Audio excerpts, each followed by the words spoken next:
problem of analyticity. Introduction. Why this problem matters. The problem of analyticity can be stated in a technical but straightforward way. It is the problem of second-order equivalence. When we attempt to define meaning, it is not enough to classify terms merely by their extension, the set of objects they designate. That captures only the most superficial level. The real challenge lies in establishing second-order equivalences, what we usually call synonymy, identifying when two different expressions mean the same thing.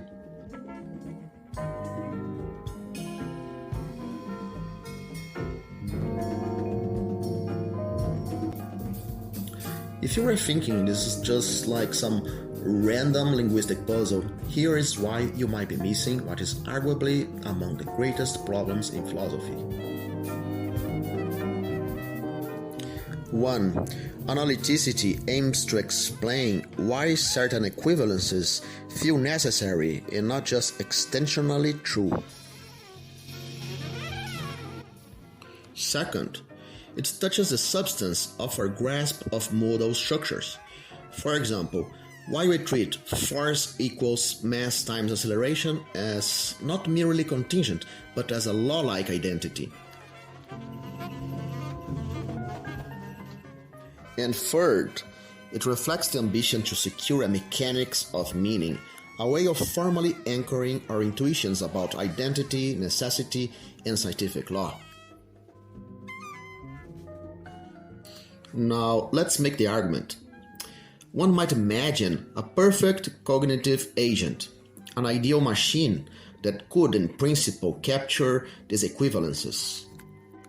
But Quine shows why this does not work. Such an agent could reproduce first-order extensions and even supply a meta-justification for why one path of interpretation was chosen over another.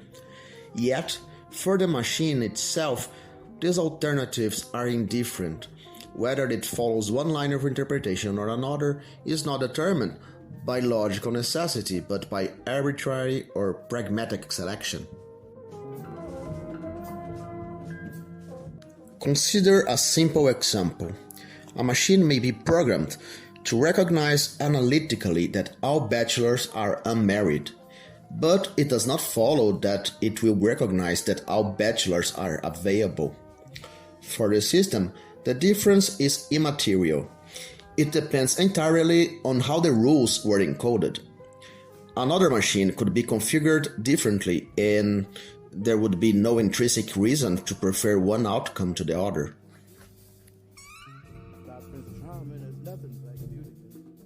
And this is precisely where Quine's critique of the analytic syntactic distinction gains its force.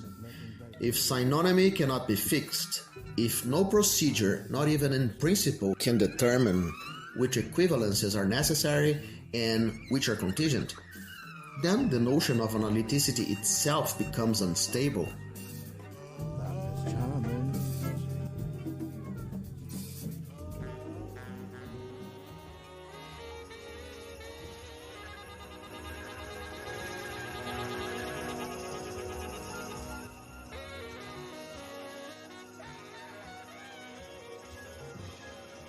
The implication is radical because meaning cannot be reduced to extension alone, but at the same time, according to Quine, it cannot be rescued by second-order equivalence. So what's left is that meaning is inseparable from the pragmatic conditions of language use.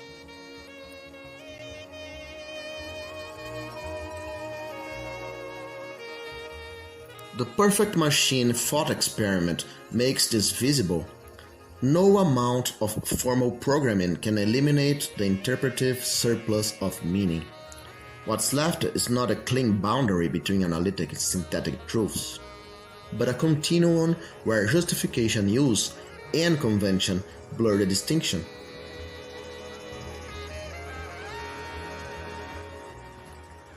And this is why Quine insists that philosophy must abandon the dream of analytic foundations and turn instead to a naturalized epistemology, one that accepts meaning as contingent practice-bound, and always revisable in light of experience.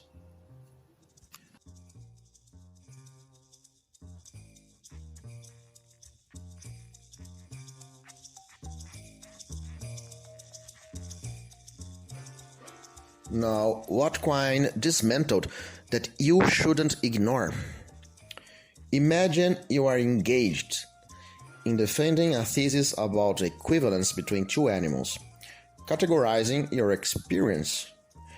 You are not merely counting them, you want a law, a way of theorizing their identity so that it remains stable to believe one is the other, ceteris paribus.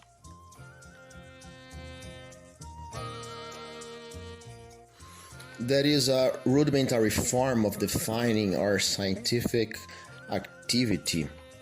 It's the move from counting instances to positing stable identities and general laws.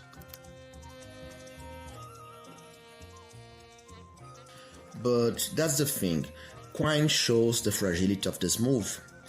What we call a theory of identity does not latch onto an object, some ideal or conceptual entity securing the equivalence. It is nothing more than the result of our training, stabilized by practice but never anchored in necessity.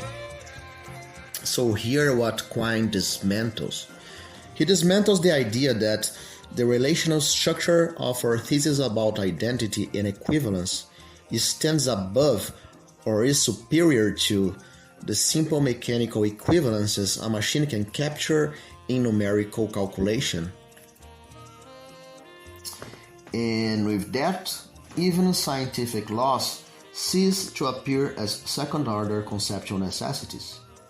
They become pragmatic adjustments, contingently stabilized, biologically reinforced, and functioning as a kind of logic only for as long as they await revision by the next programming, the next version of what we call consistency and non-contradiction.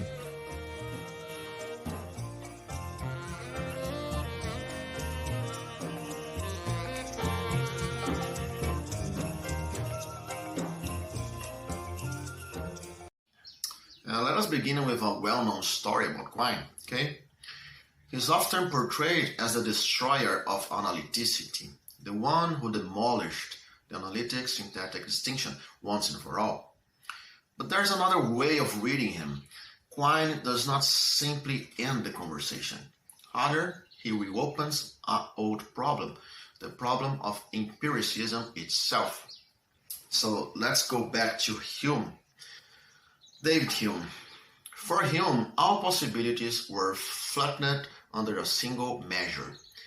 The imagination can run free, but ultimately every idea is judged by the same yardstick, impressions and their associations. Now, think of Kant. Kant's evolution was to enrich this picture. He called it the conditions for possible experience. The mind, in this view, does not simply receive impressions, it actively structures them. It sets up the very framework within which possibility can be thought. Logical positivism comes later and shifts the debate once again. Here, language itself is treated as the mechanical structure that individuates meaning. Words, rules, and logical particles replace Kant's a priori categories. But, and this is crucial, Quine insists that this structure is indifferent. It does not matter how we program the system. The same machinery could yield one interpretation or another. What lies at the center and what lies at the periphery is, in practice, a matter of convention, of choice, of pragmatics. At this point, Wittgenstein's metaphor becomes useful. Language can be seen as a labyrinth.